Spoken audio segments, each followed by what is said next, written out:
మహేశ్వరం నియోజకవర్గంలోని తుమ్మల చెరువు కబ్జా కోరల్లో చిక్కుకుంది. తమ చెరువు కనబడటం లేదని బీజేపీ నేత శ్రీరాములు అందలా పోలీసులకు ఫిర్యాదు చేశారు. పహాడీ షరీఫ్ పోలీస్ స్టేషన్లో శ్రీరాములు అందలా కంప్లైంట్ చేశారు. 8 ఎకరాల తుమ్మల చెరువుని రాత్రికి రాత్రి మాయం చేశారని ఫిర్యాదు చేశారు. ఎమ్మెల్యే అండదండలతో కబ్జాలకు పాల్పడుతున్నారని శ్రీరాములు ఆరోపిస్తున్నారు.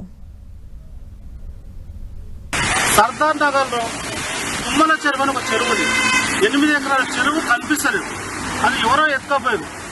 అందరు ఏమనుకుంటారంటే చెరువు లేకపోతే హైడ్రాకో ఇరిగేషన్ ఆఫీస్కి పోయి ఇవ్వాలి కదా అనుకుంటారు. కానీ ఆ చెరువు అనేది ఎవరో ఎత్తుకోపోయింది కాబట్టి ఇక్కడ ఉన్న పోలీసు వాళ్ళకు సిఐ గారికి మేము కాంప్లైంట్ చేయడం జరిగింది. అయ్యా మా చెరువు ఎక్కడ ఉంది దూరాడు పెట్టుకుని ఈ విధంగా మేము కాంప్లైంట్ రాసి సిఐ గారికి ఇవ్వడం జరిగింది. ఈ తుమ్మలకుంట చెరువే కాదన్న, ఈ ప్రాంతంలో చాలా చెరువులు కబ్జా గురైనాయి, కొన్ని చెరువులు మాయమైపోయినాయి. అదేవిధంగా జల్పల్లి మున్సిపాలిటీ ఇప్పటికి పోతే నోటరీ చేసి ఇప్పటికి అమ్ముతున్నారు.